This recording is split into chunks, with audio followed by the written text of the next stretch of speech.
was not an athlete at all growing up. My parents put me into soccer in kindergarten. I was horrendous. I'd only pick dandelions. I scored 1 goal. It was on my own team. Didn't last long. Also kept failing swimming lessons. I did basketball camp. Very embarrassing because if you've ever met me, I'm very, very short. Just not happening. But I did really take to Irish dancing.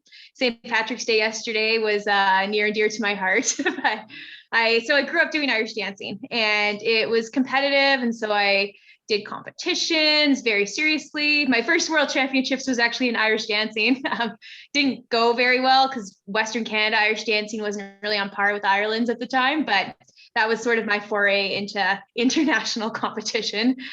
But all the while I liked running, and I did it as training for my Irish dancing because dancing's very, very aerobic. Like you're jumping a lot. It's quite taxing. So I thought, okay, maybe I should do some running to help out, improve my stamina. That's what we'd always say. We have to improve our stamina. So I'd always do my school track and cross country teams, and I got better by the year. I don't really know why, but I did. And I was pretty much the fastest not club kid. And after one of my cross country meets, my coach, who is still my coach, Mike Van Tegum, he coaches me and Maria. I'm sure he'll come up a lot tonight. Came up and he just gave me this letter, like, do you want to come out to my club, coach with the university? We're trying to expand our high school group. And I was floored because I did not see myself as an athlete at all after this horrendous soccer experience when I was 5. And this is now grade 11, but I still wasn't over it. And I begrudgingly went because I've always been very fascinated by athletics, mostly because I was so bad at them, or so I thought. Team sports, I guess I wasn't good at. Still I'm not. But I went to this practice, and I was instantly like nurtured by the other girls. They were very, very kind and welcoming, which they really didn't have to be because they were mostly university athletes at the time. And I was just this high school scrub, but they were very welcoming. They made me feel at home, made me feel like I belonged, and I fell in love with it. Oh, that's awesome. Well, I'm glad you found it because you're obviously a very talented runner, and soccer wasn't your calling. So that's good. Perfect. Okay, Maria, another question for you. How did you find the transition from high school to university or senior athlete to post-collegiate? And were there ever any slumps for you? Yeah. Okay. So from high school to university, it's different because in high school you're part of a club, but it's not as much a team atmosphere as I felt it was in university. So for me, university was a lot about the team, which I really, really loved. Our cross country team was strong. I went to the University of British Columbia, and in our final years on the team, we actually won NAIA championships for cross country. So it was just such a great environment to have other people to run for and to run with. In high school, I was one of the few girls in my club, so I didn't really have other friends that were girls to hang out with and to run with as much. I kind of trailed behind the boys. So for me, it was really nice transition to have that team atmosphere and to feel responsible a little bit to get some points and bring that back to the team. Obviously, another big adjustment of being an athlete once you enter university is learning how to do your own laundry and how to eat properly and make sure you get to class on time. So there's a bit of an adjustment even off the track that can affect how you are on the track, how stressed you are that week, how tired you are and everything. So juggling like the actual academics and then the whole new lifestyle of being away from home is another aspect, I think, of being an athlete that really makes you a more well-balanced person, but it was for sure a transition for me. I remember calling home and being like, oh, I'm gonna fail. I got 67 on a test. I'm not used to this. And then slowly finding my way. And I think track was great because it helped give me something to balance that out with. It wasn't all academics, it wasn't all athletics. The second thing, I guess, is the varsity to post-collegiate, and that's a different transition too. So it's kind of the opposite. It's like you go from being like all about the team and how you can help the team, and oh, we're leaving at 5 a.m. Okay, I'm gonna be at the airport at 3:30. Like it's whatever you're told to do, be there, you show up and you do whatever you can for the team. But when you become post-collegiate, you're kind of just doing it for you because it's your choice to continue on in the sport. So you really have to have a love for it, like no matter how it goes, that you're doing it for you and you're doing it because you enjoy it. And you have to be a little bit more independent. Like suddenly I was like, I can go to whatever meet I want. I can book the more expensive flight. I don't have to do I don't have to do these red eyes. Like so you're a little bit more responsible for yourself, but it's nice because you have a little more freedom too. So both transitions had definitely pros, and both of them had a lot of learning experiences. And so you did your undergraduate at UBC, and then where did you go for audiology? So yeah, that's a good question. I went back home, worked for a year and a half in a lab in Calgary, and then decided to apply to do my master's in audiology at UBC again. Went back to UBC. I was that creepy old person. They were like, didn't she leave? Like, isn't she done? I was still kind of floating around doing my master's. That took about 2 years, and then I came back to Calgary. Gotcha. Okay. So lots of student training and being a full-time athlete as well. So, okay, we'll get into that later. Perfect. Okay. How about you, Jess? How was the transition for you from high school to university and then university to post-collegiate? And any slumps, any times where you really struggled? Everyone has slumps and everyone struggles. I'll just get that out right away. So my transition from high school to university was interesting, I guess, because I could do no wrong in high school. Like I was this new athlete. I PB'd every time I stepped on the track. I was never hurt. I exceeded any expectation I'd ever had for myself as an athlete. And so I thought the sky was the limit and everything was going to be easy because I had a really great, cushy high school career. And I'm not trying to sound egotistical. I'm trying to sound like I was kind of dumb because I thought that nothing was ever going to go wrong. Thought that's how it always be. I'm always going to keep PBing. Exactly. And that happens to no one. But so I did my first year at the University of Calgary because I didn't really know what I wanted to do. I was just too new to sport. I hadn't started track until like midway through grade 11. So I was quite successful as a junior, but I was so green. So I stayed in Calgary for my first year. I stayed with my coach in a familiar environment. And then I decided to transfer to West Virginia University in the States, mostly because at the time, well, for a few reasons. First of all, I'd never thought that I would stay in Calgary for university. Like that's my home. I was still training with the same people I trained with in high school. I'd always thought I'd go away. That was important to me. That was what I wanted from my university experience. And also because at the time, the CIS was not as deep as it is now. Now it's like night and day more competitive, but at the time it wasn't as competitive. So in my first year, I was second, I think in the 1500 at indoor CIs or U Sports. And I was really, really captivated by the challenge of the NCAA because those athletes are incredible. And I thought that it'd be so cool to race in these really deep meets against like some of the best athletes in North America or even like borderline the world. They're so deep there and just really push myself. So I transferred after my first year to West Virginia for my next 4. Things started to go sideways. I had a lot of setbacks. Hit by a car. I was anemic. I tripped in a few important races. I had my first Achilles injury, first of many. That took me out for a full year. So lots of like interruptions along the way. And it was challenging because I'd only known success to that point. And it was very frustrating. To be totally honest, I loved being surrounded by my teammates. They were the hardest workers I've ever met in my whole life. But it was very challenging for me to suddenly be a small fish in a big pond and not run as well as I thought that I would have or that I could have when my teammates were succeeding, but I felt like I was talented. And so it was really hard for me to consolidate that I couldn't keep up anymore. I wasn't as fit as them, but I used to be better. And where was I and where did I belong and what was I doing wrong? So that was hard. But I worked through it, I guess. I mean, I graduated. I'd say my university career was a little bit anticlimactic compared to what I did in high school. So I'd say that was rough. I was disappointed a lot. And after university, I wasn't really sure if I'd continue running. And I did decide to because, well, actually, this is kind of a funny story. So with the settlement money from being hit by a car, I decided to travel through Europe after I graduated. I was backpacking, and my first stop was the London Olympics because my coach had tickets. He sold them to me. I watched the 5K. That was my first stop on my Euro trip. Didn't know if I'd ever run a step again.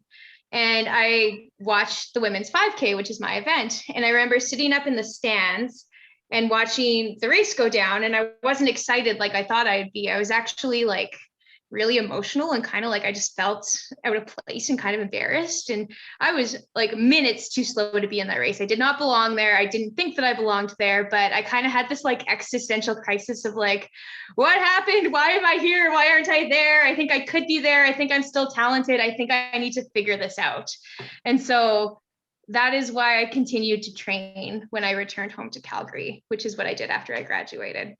So like Maria said, it is a big transition from university into post-collegiate running because all of a sudden, all the decisions are your own, which is good and bad. Like it's good because you get to put yourself in the best situation for you, but it's hard because then you're always trying to figure out the best situation for you. And it's a lot of legwork that maybe was done for you before that you don't really consider. It's really you putting the effort in. I have talked a lot. So oh, that's great, Jess. That's a wild ride. Did you PB in at the university? A little bit. So I hadn't run a 5K before going to university. So that was an instant PB just by finishing. I improved my 1500 by 2 seconds. So, well, in high school, I think I ran 423 in the 1500. In my first year, I ran 419. And by the time I graduated, I was running 417. So okay. These times were okay, but they weren't anything like when I was younger. Yeah. Okay. Gotcha. Absolutely. Okay. We'll give Jess a break and we'll go to Maria. Maria, was it always your goal to make the Olympics, to represent Canada at the Olympics, and to make these national teams? Yeah, you can answer that part first, and then I kind of the second part to it. So I don't want to sound uninspiring, but it wasn't always my dream to make the Olympics. Because to be honest, I'd always been like good at sports, but never exceptional. So to me, it just like it wasn't an option. And my family is not super into athletics, not really into sports. It wasn't something I grew up seeing. I didn't really have any, super close role models who were involved in athletics. And when I joined track, it was in high school. So I don't know, I just thought it was kind of late. So it wasn't always my dream to actually make the Olympics. But as I made my first national team, I believe it was in grade 12 cross country, I made the junior team. And as I just kept making teams, my next goal would always be the next immediate team. And in the year that I qualified for the Olympics in 2016, I guess it would have been the next team, but it never really sort of hit me that was suddenly now my goal. Like going into that year, my PB was 7 seconds slower than the Olympic standard. So that's not impossible, but it also doesn't mean you're a favorite by any means. So for me, when I ran the Olympic standard, I still remember the race. It was at Portland Track Festival, which is a favorite for Canadians. And actually that night, a lot of other Canadians ran Olympic standard. Gabriella ran it, Luc Boucher ran it. Anyway, so I did my race and I finished and I was like, oh, okay, I think that was everything I had. And I was kind of just walking aimlessly around as one tends to do after they kill all their blood cells and brain cells. And then I remember somebody came running over to me from my UBC team and they're like, you ran Olympic standard. And I was like, what? And they're like, you ran Olympic standard. And I was like, what's the Olympic standard? Like they were like 9:45 and you ran 9:44.81. So I was like, oh my gosh, good thing I didn't like stop to tie my shoe. Good thing I, must have leaned a little over the line, because I was kind of close there. Like pretty much my life, the joke is I'm always just barely on time. So it was pretty much on par with my personality. I just got in there. Thanks, you're in. Once I did that, that's when I guess the goal of the Olympics became more real. Once I had that under my belt, and then I realized it was a real possibility for me. I was kind of lucky in that there wasn't all this pressure when I went to the Olympic trials, because it just felt like an opportunity. I still felt like, here I am, freshly a senior athlete. I have nothing to lose. There's 5 girls with the standard. Any of us could go. Any of us could be great on the day. But I think I gained confidence from that race and the rest of the season, that I knew I was going to try. And if someone was going to beat me for that spot, that they would have to be better than me on that day, and I'd be happy no matter what, as long as I knew I gave 110%. So it did become a real goal those weeks leading up to the Olympic trials. And I would have to say, mentally, it's the most dialed into a race I've ever been. And luckily I did have a good day, but it really wasn't a lifelong goal as much as like these little steps. And I got slowly closer and closer and closer as I made national teams and gained confidence, until I finally felt like, hey, this could be a real goal for me. Yeah, absolutely. That's awesome. And I think it's important for younger athletes to hear that, who come to the party late and join track when they're a little older and they feel intimidated, but you can still rise to the top and give it your all and train hard, and it's not too late whenever you join, right? For sure. Perfect. Okay, Jess, what about you? Was it always your goal to make the Olympics and represent Canada, make national teams? And if it was, when did it shift from being like a dream to an actual goal?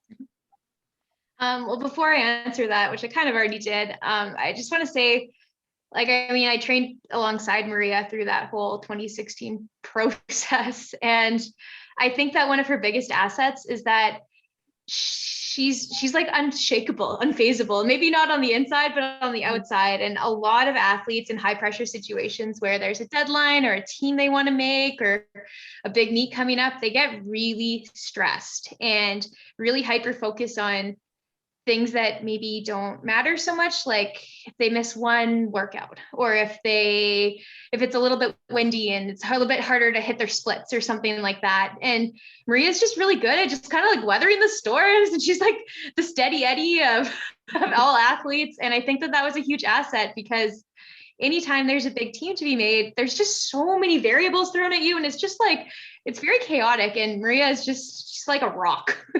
And I think that's a huge asset. Yeah, huge skill to perform under pressure like that. Yeah. For me, I kind of already alluded to it. I had a dream, I guess, when I was in high school, and I did well on the national scene and stuff. And I went to World Juniors and whatnot. And so I was like, oh yeah, the logical progression is being in the Olympics. Woohoo. That's a dream though. That's not like a logical step or a progression or anything like that. So I would say it became a goal also the first time that I actually ran under the Olympic standard, which for me was in 2014, so a few years prior. But I had a big breakthrough in a 5K, and I ran a time, it flashed up on the screen in front of me, that I never thought I'd see in my life. And I've never run so hard in a race before. My first thought when I finished was, oh my God, I can't believe at some point in my life I'll have to run that hard again. Like, I am dead. And that's when it was like, oh wow, I did something that's actually really exciting here. Now we can plan for bigger and better things. Absolutely. Yeah, that sounds great. Okay, now I want you guys to kind of answer this one together. You guys are obviously friends, you're teammates, you train together all the time, and you both have said how much your university track crew benefited from having good training groups. So what's it like, you guys training together, and is it a positive, and what does a positive team environment mean to the both of you? Do you want to go first? Start. Let's start. Sure. It's only positive. It's so great. I love training with Maria because, like I said, she's like a rock. She is a no drama type of person, and she's always joking around. She's very positive. And I think we work well together. We're both cognizant of our own goals, but we're also cognizant of like, you can very easily respect your own goals and help other people. And that is very compatible. I would not say that we're competitive between each other at all. It's like training with like one of my best friends. So that's really the dream. Sometimes training groups are kind of weird because you do have a lot of people with the exact same goals and you don't really know where you belong, and like, oh, they beat me in a workout, are they going to beat me in a race, blah blah blah blah blah. There's none of that with us. We're in different events, so it's sort of irrelevant, but I don't think that it's in Maria's nature to be like that anyways. So it's a very symbiotic relationship. That's awesome. How many of you guys train together? Depends on the day. There's ourselves, there's a few others. We've got Sherry Boyle sometimes trains with us. She likes to help Maria with her steeple stuff. We've got a few guys who do orienteering and they just really need coaches. So they'll do whatever. Like, we'll tell them what to do and they'll pace us. So that's really nice. And both of our partners also help out now where they can. So it's sort of a revolving group of us and then a splattering of people that help us. So we are very, very lucky in that sense. Yeah, I would say we're extremely spoiled.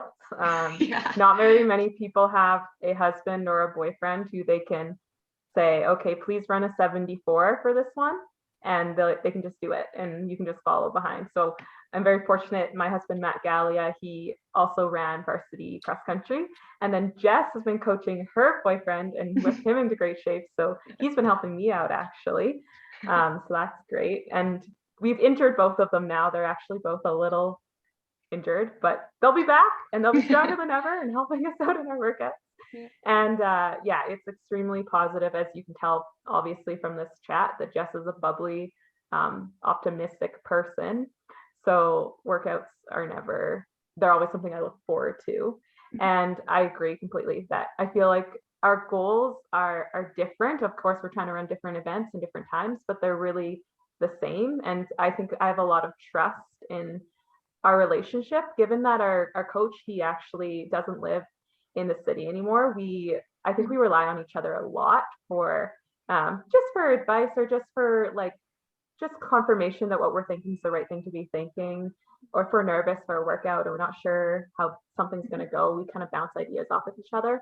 So I think we support each other a lot, and that's why we're able to do so well, because we have a great coach who's really good at communicating, but also because we're good at communicating within our little group and kind of getting done what needs to get done. Like, I have teammates who will say, I'm doing 600s, that actually kind of meshes with your miles, so I'll help you for a lap and a half, you know? So we're always trying to work together as much as we can. And even if we can't, just to have someone suffering near you, it's a big boost, I feel like, because we know the other person's working as hard as they possibly can. Everyone's work ethic in our group is crazy. So it's always super inspiring, and you never want to give up because you know how hard the other person's working. Mm-hmm. I think with training absolutely. groups, like they need to give you energy. They can't take energy away. So if they're dramatic or they're stressful, then that's just not an environment you need to put yourself in. And it's definitely not like that with us. Yeah, and just feeding off of each other is awesome to have, and to make you hold yourself accountable, right, for those tough workouts. Yeah, that's awesome. Okay, now let's get into COVID. I mean, COVID's brought up all the time nowadays. Obviously, I'm sure your training has changed a bit, probably not traveling as much, but yeah, let's start with you, Maria. How has COVID changed your approach to training, and what keeps you motivated during these crazy COVID times? So at the beginning of COVID, we kind of went back to basics. I actually had a couple workouts that were really bad and I couldn't figure out why. And then I realized that stress is as much as it is mental fatigue, it can translate into physical fatigue.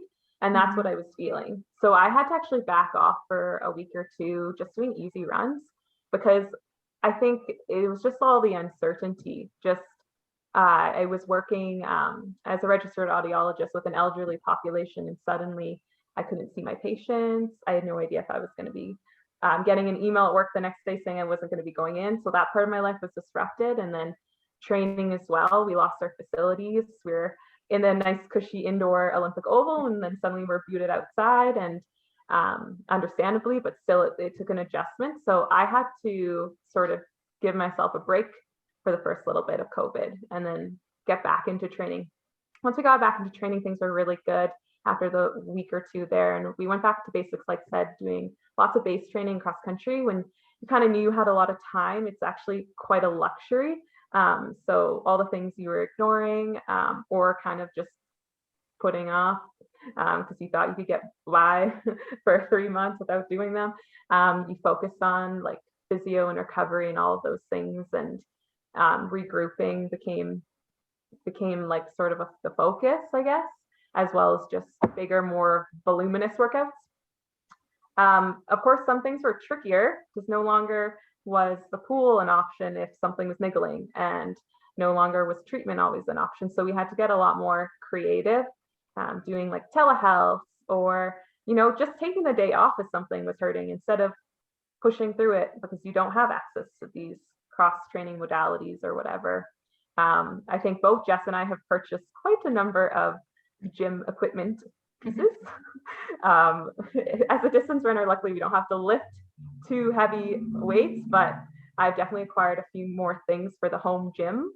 And then I guess the other thing was, without all of these races, the motivation aspect for sure. So putting in time trials or even just having like a workout we've never done before was really good stimulus for me to be like, oh, that one's really big. I'm going to have to put out a really big effort, and then nailing a really big effort was still super motivating. It didn't matter. It did matter that I didn't have races, but it helps a lot to have like either time trials or virtual road races or these kinds of things. The big thing that helped me get through it was my social time. COVID, not seeing anyone, I was so thankful to be able to still go out on a run. Like, they couldn't shut down running. So it honestly, it was a good outlet. And I know for some people, training during COVID has been really stressful. And at times it was that way too. Hence why I took a week or two off. But it also was such a blessing to be able to still have something that's like a stress reliever in a very stressful time. And that's why running's always been for me. So it's been okay. And now the races on the horizon and things ramping up a little bit, things are getting a little more normal. It's getting a little more exciting. Yeah, we've had to be a little more creative. I've even had an old coach of mine made me a hurdle that you can jump on. So it's portable. I can put it in my truck. So when there's no steeples at the track or anything like that, I can take it out, assemble it, and I can practice my water kit jumps off of it. Just little things like that I appreciate so much. And we would have never done that probably because we always just had the luxury of having that available to us before. So we've been more creative, but I think in some ways it's actually sort of an advantage that have to be creative. So yeah, absolutely. I can definitely relate to track and training being like that one thing I looked forward to each day during the COVID craziness. Like, that was that one static thing in my life that couldn't be taken away. Like, I needed to go get a workout in, right? Yeah. Still hurts the same. Yeah. My COVID's been a little different because I've been hurt for literally the whole thing.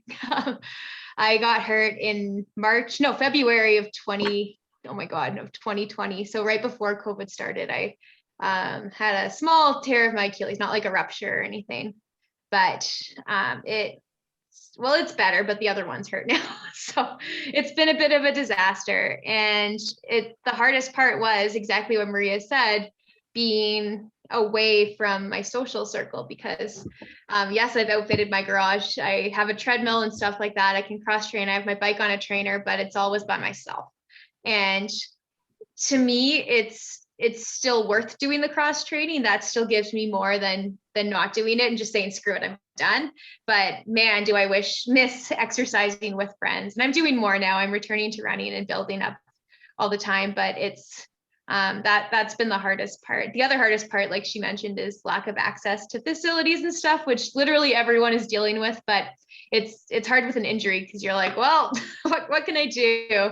But I guess in some ways it was also like, well, what can I do? I can't. I'm doing everything I can. And I've always found peace in that. When I know that I'm doing everything I can, then that's all I can do. I also think sort of with the injury, it's like I watched Maria and all other athletes all summer last year, not really knowing what to do with themselves, and like doing time trials or not doing time trials, or racing or not racing. And in a way, being injured protected me from that, because that looked really hard too. So I envy no one, really. Did this allow you to have more time on your hands during COVID to be very like proactive with physio exercises and rehab for your injury? At first, I was actually kind of relieved when the Olympics were postponed, because I my life is really busy, and sometimes I slide on physio exercises or rolling. And I actually, like, to be honest, I'm very compliant because I'm so injured all the time. But it's always kind of bugged me, like, oh, maybe if I had just been a little more chill, I wouldn't be injured. Or maybe if I'd spent 10 more minutes foam rolling, this wouldn't have happened. So I was like, oh my goodness, I've been gifted a second chance. I can live this year with no regrets. Now that it's lingered on, I don't feel like that quite so much. It's been quite the roller coaster, but it is what it is. Yeah, absolutely. Okay, so you guys have talked about your coach already. He is from Summerland, BC. So yeah, you guys are getting this socially distanced coaching. I'm sure it has some positives and negatives. Yeah, can you guys talk about your experience with that? I'm sure a lot of other athletes don't have their coach right beside them at every workout. So how does that work? What tips do you give to athletes who don't have access to a coach in person all the time? Jess, we'll start with you. So when Mike decided to move to Summerland, he was in Calgary for most of my career, and then he decided to move. He retired. Like, he's well earned a break. I was very lucky that he said, I'd be happy to continue coaching you. And it was sort of a no-brainer for me, because we've worked so well together for so long. And I think people often see training situations and they're like, oh, that looks great, I want to do that. But in reality, it's maybe not all it's cracked up to be. And I'm confident that Mike is a good coach for me, and I don't want to mess with that, especially at this point in my career. So I was like, okay, well, we'll deal with this. It's fine. He can just email me. We can call, we can text, whatever. And having Maria here also was a huge, huge help, because it's really hard to go to the track and do a workout all by yourself. And I've seen some of the athletes on this call do that, and all respect to you, because that is not easy. And I think that's so impressive. But knowing that Maria would be by my side while having socially distanced coaching made all the difference, because then we're not really alone at all. Like she said earlier, like, as a post-collegiate athlete, you really are more in control of your career, and that's not always easy. So it's really, Mike is an incredible communicator, and he reaches out all the time. But it's also up to us to make sure that he knows what's going on, to make sure that we're being honest. And that's true in any coach-athlete relationship, but it's that much bigger when he's not watching every day. So it can work. I think it absolutely can work, and it's working well for us. But it's not always easy, but it's not always hard either. Do you think it's easier, Jess, that you guys are long endurance runners, long distance runners versus like sprinting athletes? That's a good question. I would say probably because it's a bit less technical than a sprinting event, or certainly than a jumping or throwing event. Probably yes. Yeah, I guess jumping and throwing as well, it would be very technical. Because in my time being out here in Victoria, I've definitely like missed my coach during like block days. Because Maria might have a different opinion though. Oh, sorry, paused. Maria might have a different opinion since she does steeple, and she does have a technical aspect in her hurdling. Yeah, I think it'd be nice to have a little more in person for the steepling and hurdling, but such a big aspect of steeple is still the strength and like the workouts. So it's not a huge detriment, and I'm constantly, probably maybe even too much, who knows, sending video of myself doing hurdles to my coach. Jess has taken many of these videos, and he's analyzing them. And his wife, Brenda Bentigam, she actually was a sprints and hurdles coach with the dynos, and so she's got a wealth of knowledge about it. So the two of them are looking at that and helping with more of the technical aspect. So yeah, technology is our best friend, obviously, is doing social distance coaching. One thing I found that helps is I have a training log. It's a Google Docs. It has a lot of columns. It's got my workout, how I felt, my stress level for the day, how many hours I slept, how good or bad the quality of my sleep was. Comments, if I did strength that day, if I did physio that day, if I did stretching and rolling, core, and then a section for Mike to put his comments. So not always the best at filling this out. You can see there's a lot of columns, but I think it really helps Mike get a good picture. He's on the next talk after this, so he can tell you if I'm right or not. He'll probably say I should update it a little more frequently. Sometimes a few days go by and I forget. But I think that helps us keep in touch, and then emailing, texting, and now we have our weekly phone calls too. Nothing I think is as good as just getting on the phone and talking. Mike's good too. He has been trying to come out every second month, and then we'll go see him in Summerland. So the odd check-in is really nice. But like Jess said, it is really doable to do socially distanced coaching. You just have to make sure you're communicating as much as you want to be. If you're feeling like you're not in touch with your coach, I think the big thing for me has always just been like, I don't really know about this workout. I think for most athletes, you want to know the purpose behind what you're doing. So if you have questions, you ask. And if your coach is a good coach, which I'm sure most of the coaches are here in Alberta and elsewhere, they're happy to answer. I think Mike likes it when I ask. So just having like constant flow of communication and never being afraid to say how you're feeling or what you're thinking, or if you don't understand the purpose behind a workout and getting that clarification, it's possible over the phone just as much as it is in person. So I think we've kind of figured that out, and we have a good back and forth. Yeah, that sounds great. How long was he coaching you before he moved to Summerland? So I started with Mike in the fall of 2015. And then Jess, do you think you moved in like 2017 or 2018? I think it was like the summer of 2017, because we were in London, remember? Yeah. So I think I had a couple years, 1 or 2, and then Mike moved. Okay, I hope that's not why he moved. There for a few years that you guys are making do. That's awesome. Yeah, he was like, I can't deal with these girls anymore. I've got to get out of here. Oh, that's great. Okay, I have another question for each of you. What motivates you to get out the door? The structure is obviously different for you guys. So yeah, what is your main motivator? Let's start with you, Jess. At some point, running, like, it doesn't even become a choice. It's like brushing your teeth. Like, it's, to be honest, most days I'm not like, oh, do I want to do this or do I not want to do this? It's as automatic as eating lunch. Maybe that's because I've been an athlete for so long, but it's at some point it's not so bad. And I will say the hardest part is getting out the door. And I always tell myself 5 minutes in, if I'm not into this, I'll go home because something else is going on. Maybe I'm too tired or a little hurt. And that never happens. It's just getting out the door is the hard part.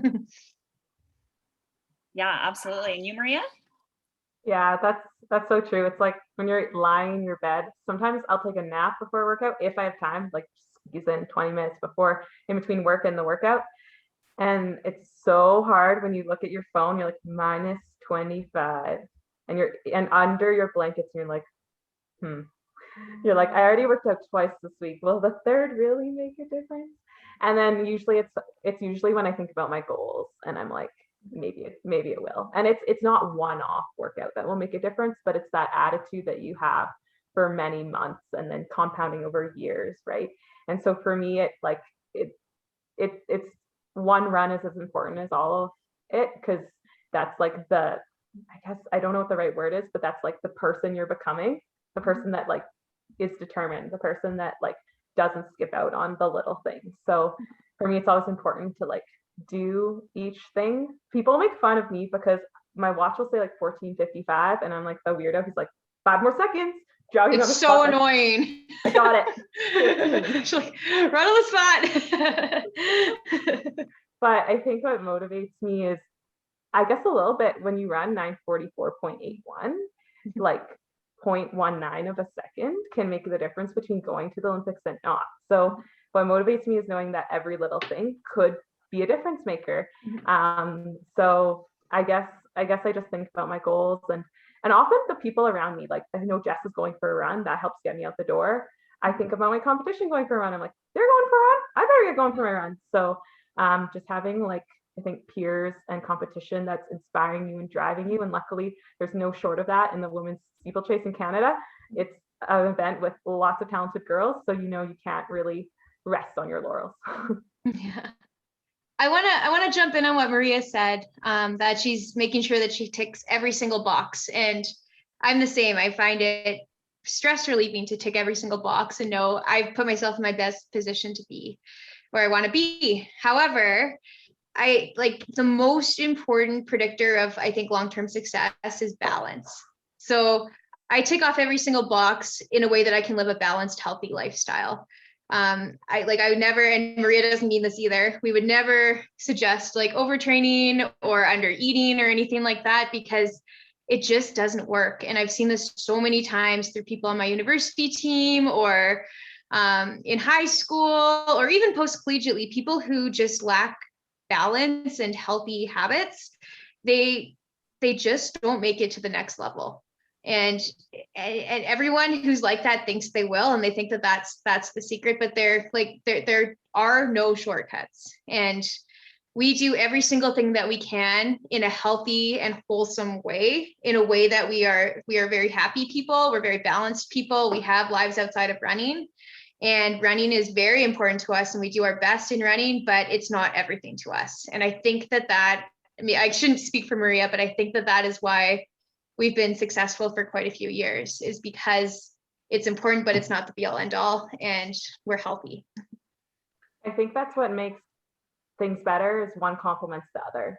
Like, I love spending time with my baby nieces and sitting on the couch and be like, Auntie is too tired to tickle, because I know I nailed a workout. Like, I enjoy other aspects of my life more because I have running, and I enjoy running because I have other aspects in my life. It's like Jess said, it's all about that balance. I'm going to jump in. Thanks, guys. Really good stuff. I'm going to jump in and just address some of the questions that Beth was sent via the jot form in the registration, and we'll go through those. And then if we have some time, there'll be some additional questions at the end. We can answer those. So first question is, when racing mid or long distance, how do you push through the mid-race wall and overcome the pain? Either one. I think don't all speak at once, because it's hard. I can't answer that one. Yeah.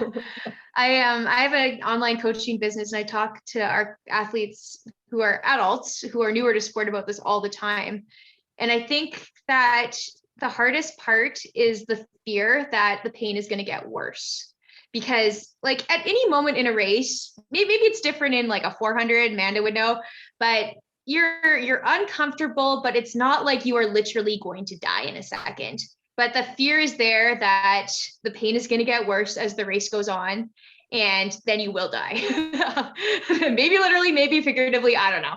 But I think working through that fear and learning what feelings are tolerable and okay, and kind of making friends with the pain and knowing that you need to go through that experience to run well. And if you're feeling it when you're racing, that means that you're running well, you're running fast, you're going to run a good performance, you're going to beat people, you're going to hit your goals, and reframe it as, this is a good thing. This is how I should feel if I'm working this hard, instead of this is bad, this is getting worse.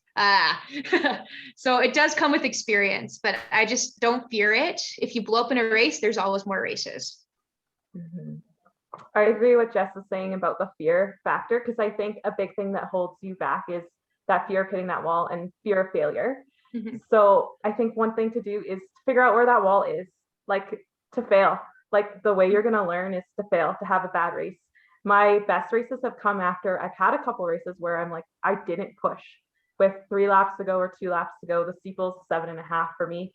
I'm like, that's when it gets hard, but it's not 1 lap to go. So that's where you really need to be tough. It's like that mid to end. And I've known I wasn't in previous races. So when I get in the right race with the right mentality, I think about all of those things that I've learned, about the times I failed and how I know what I need to do now. And usually that's what invigorates me. And it's like, okay, this is the part where you work. This is the part that's hard. And like Jess says, if it's hard, it means you're doing it right. I always think like fatigue is fuel and pain is fire. Pain is like when you light the fuel on fire. And that kind of helps me. I've worked a lot with a sports psychologist, Matthew Bain, throughout the years since 2013. And one of the things that also helps me is switching to external. So I'll pick a barrier, or it could be a person in the race, a tree, a person that's cheering for you on the sidelines, and I'll focus on that. I'll be like, I'm just going to run to that. And then I'll refocus and I pick these external things to drive me through the pain. And then when I can, I'll switch to internal. I'll check in with how my lungs are feeling, how my arms are feeling, how my legs are feeling. And I'll switch back and forth between these two things. And sometimes the only way to get through pain is to distract yourself and to have things that push you to the next point. So little tricks and tips like that, and figuring out kind of what works best for you. It's been very beneficial for me to work with a sports psychologist to get through that, or even a coach, or just someone you trust, a parent or someone to talk things through with, or maybe a friend or teammate. Really good stuff there. And a reminder to everyone, this is being recorded. So some of that gold that Marie and Jessica is sharing, you can go back and refer to it again and play it again, so you can replay that fuel thing. I really like that analogy. What factors do you consider when deciding whether to stay in Canada or head south to the US for your collegiate days? I think that there's no right answer. It's totally dependent on the athlete. So I don't think the Canadian system's better. I don't think the US system's better, because I've been in both. And I think there are good coaches and bad coaches in both. But I think it's important to really know what you're looking for and do research. When I was being recruited, I maybe over-researched, because that's my nature, but I reached out to lots of schools. I actually wasn't on a lot of radars. I reached out, and that made me a little unconfident. I was like, oh, am I just begging for a scholarship? But that's what you do as a Canadian. You put yourself on people's radars. And I looked at all the athletes on the team. Did they improve over time from what they were in high school? Did they not? Was there a reason? I reached out to athletes who were actually on the team and asked them about their experiences. So sort of like interviewing everyone in the environment, aside from coaches as well. Of course, I talked to them. I learned about their programs, and I tried to envision where would be a best fit for me. Obviously, the number one thing is the school has to have the educational program you're interested in, because school trumps athletics every time, because that is what's going to carry you forward to the rest of your life. So that's really, really important. But I'd really say that there is no like blanket case right choice. It's always up to the athlete. And it's like, to me, choosing a school was really difficult, because it's really the first major decision I had to make in my adult life. And I felt very unprepared and very scared, because I felt like I was making a decision without all the information. And you can always transfer. Transferring is not that fun. It's a lot of work, and you have to make new friends and get used to a new environment, but the option is always there. And I think that's really important to know. You don't have to suffer in a situation that's not what you thought it was going to be. Thanks, Jess. Anything additional, Maria? I say pretty much the same thing as Jess. The only other thing I'd add is, it's not really possible with COVID, I know, but visiting the school is really helpful, and talking to the actual coach that you'd be working with the most and other people on the team. Like for me, I just got a gut feeling when I went to UBC. I was like, this is where I'll be happy. And I think where you'll be happy is where you're going to blossom. So I think it's a big factor that maybe sometimes overrated. If you just have that feeling that that's where you're going to be content and that's where you feel like you would grow, that's a big thing too, as well as the educational program, of course, and then the vibes you get from the team and the coach and everything. Excellent. I'm going to switch gears and go to Nate's question, and then come back to another question. So Nate typed into the chat, talking about the little things. I think there might be a slight misconception around lifting, strength training for distance runners. I'd be interested to hear how important you feel strength stability training is for your performance and consistency. I'll start on this one because Jess is the real expert, so I'll let her follow up and she can correct if anything I said is wrong. But for me, it's and Nate is and a super accomplished runner. So this isn't me giving advice. This is just us chatting about what we think. But for me, I think the big thing for strength came in when I got injured. I had an 8-month injury in 2018, and it was like what you said, also stability. It was correcting the little things and the basics, and it's not so much about lifting big. It's about being really efficient. So it's like addressing little inefficiencies in my form or in my running and that kind of thing. So I think it's extremely important for injury prevention, and then of course enhancing your performance. But it's maybe not it's not as glorious looking as it is for the sprinters and the throwers and all that. But a lot of it has just come down to I've gone much better at not being embarrassed in the strength in the gym when all I have is a tiny little band between my ankles and everyone else is lifting like 250 pounds. But I know that that's just as important for me to be doing as a sprinter to be lifting 250 pounds. So I think it's been a huge, huge part of my training since my injury. I've seen really like a huge importance of it. Jessica? Yeah, I think that strength is underrated for distance athletes.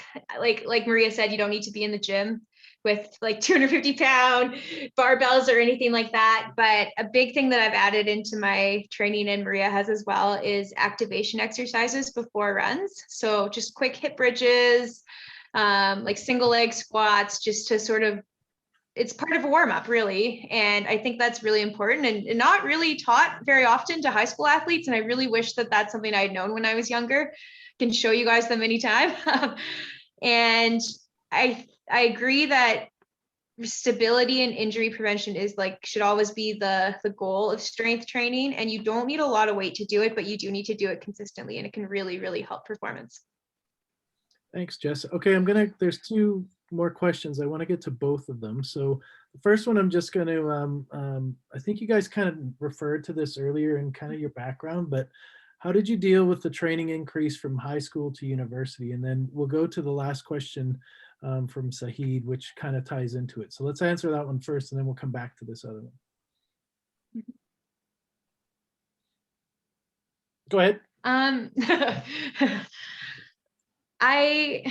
I found, so at West Virginia, we weren't always given a designated day off, but in Calgary and growing up in high school, we were.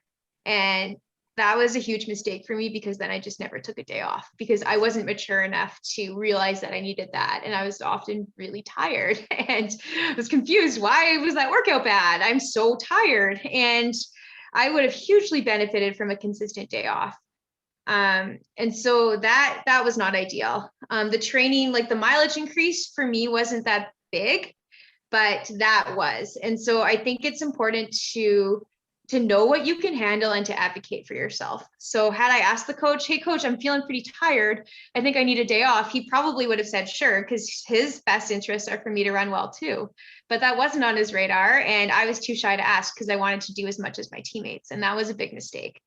So training doesn't look the same for everyone, and it's not going to. My competitors run anywhere from 50K a week to 150K a week, and we're all the same on the start line.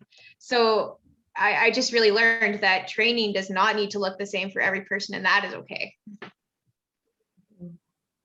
Maria, anything? Yeah, to further kind of what Jess was saying, like when you go in as a first year, yeah, you're all on the varsity team now, but a first year is not the same as a 4th year. So I think you really do have to be aware that you're still closer to high school than you are to, graduating. For us at UBC, actually, we had mandatory 2 days a week in the pool in our first year. We actually had a pool running coach and everything. That was extremely beneficial. Implementing a little bit of cross training and not always having to be running was helpful. The other thing I learned the hard way is if your coach says this is easy, listen. Mm-hmm. So you don't need to hammer every single run. You don't even need to hammer every single part of every single workout. If there's a specific goal for that workout, it's good to be communicating with your coach, understand what it is.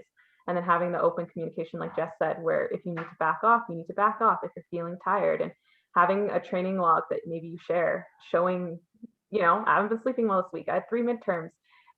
That's a big thing. Like you can't discredit how much you're going to get tired from just the change in lifestyle.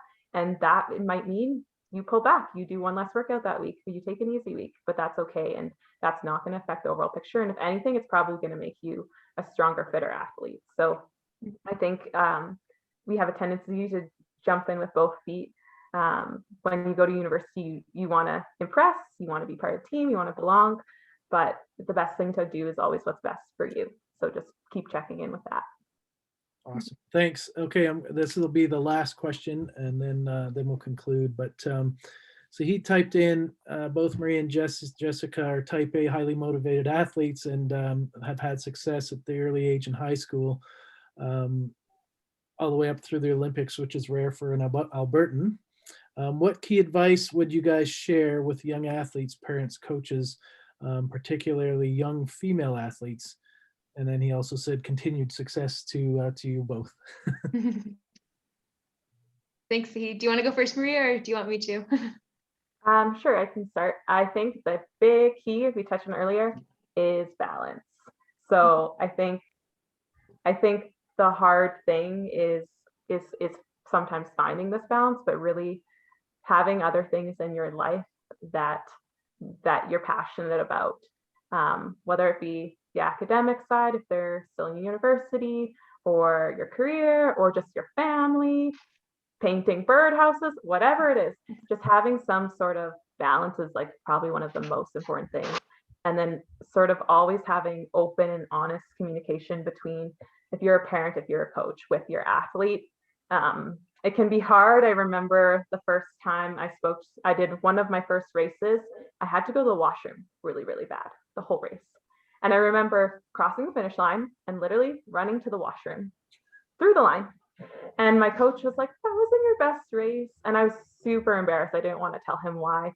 Yeah, I took a whole bunch of iron this morning and forgot that can have negative consequences. And I really had to go to the washroom. But just having like the rapport and having someone that I could trust, I did tell him. And I feel like it only made our relationship stronger. So I guess the two keys, I would say key advice is encouraging that balance, and then also encouraging always open communication between whoever the role model is in that athlete's life and the athlete.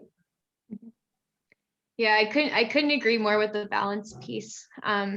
I feel so fortunate to have had Mike and to still have Mike as my coach, because the problem with a lot of type A athletes like myself and Maria are that we always want more. We always want to do more. We always want to work harder. And he's been really good at holding us back and really taking the emotions out of it and being like, no, like this is where you are today. This is where you may be in the future, but today is today. This is what you can do today. This is healthy and safe. And you've done all your training for today. You're good. Or you're fueling properly. You're good. Or anything like that. And he's, like I said before, there are no shortcuts. Like, I think as an athlete who's really motivated, if you're listening on this call and you do your runs consistently, and you go to practice consistently, you are a motivated athlete. So you are doing your best already, most likely. And you don't have to second guess what you're doing, because it's important to trust that your coach will tell you. That's their job. That is literally their job, is to offload that stress. So if you do what you're told, then hopefully, ideally, you will be successful. And there's nothing more you can do. And slumps are normal. They happen. Girls hit puberty. You go to university, it's hard. You have to do your own laundry. It sucks. And that's normal. And I think it's so easy to just look to the next race, the next race, the next race, but it's not like that. And that's like, honestly, the hardest part of being an athlete is maintaining balance and knowing that maybe this isn't so good right now. I'm hurt, or I'm a little bit slower, or whatever. But if I work hard and consistently and I stay healthy and I recover well and whatnot, it will get better. Because why wouldn't it? Because you're training hard. I know we're over time, but I just heard this amazing quote the other day by Alexi Pappas, who's a famous runner. And she said that her coach had told her that she should live life with the rule of thirds, because she had a bad workout and she was very embarrassed by this workout. And the coach said, yo, Alexi, it's cool. So in anything that's worth pursuing, and this could be running, it could be a relationship, it could be like, well, you should keep going to school, but like anything like that, it's not going to be great all the time. But hopefully a third of it is super, super awesome. A third of it's like, okay, whatever. And a third of it can be bad because bad things happen. And not every workout's going to be great. Not every race is going to be great. But if it's more than a third of the time consistently, you're like, this is miserable, then maybe you need to look at what you're doing in your training or your coaching environment, or if you even love track. Or if more than for a third of the time, everything is super, super awesome and you're exceeding all expectations, maybe you need to set your sights higher. So I like the rule of thirds because it really gives, it just preaches truth. Like, not everything's always going to be great, but it should be sometimes. Thank you. Well, I think we're at, like Jess said, we're running out of time. I'm going to just do a close here, but I want to thank Amanda for hosting. Thank you, Maria and Jess, for your time. And I will just say that I made some notes throughout the process here. I have a few more questions that I would like to ask, but of course we're out of time. And I just want to summarize it by saying a few points that I heard. Really like the positivity that you guys feed off of each other, and you talked about surrounding yourself with that positive influence, whether it's a coach, another athlete, your family, whatever it may be. And I really made a note about both of your journeys. I think what comes through is you find the joy in the journey. So you're challenged, and you've gone through some significant challenges of getting hit by cars and different things like that, but you've overcome them. And I think it's because you guys find the joy in the journey, and because you have that balance that you refer to. So outstanding job tonight. Thanks for sharing that knowledge, and all the best to you guys this year. Thanks you. Everyone. Thanks so much for having us. Thanks, Maria and Jess. You guys are awesome. Okay, and tune in next week. We have another session, and it's called Getting Ready for Summer. And we've got some excellent speakers lined up. So watch for it next week. Thanks for coming. Take care, everybody. Good night.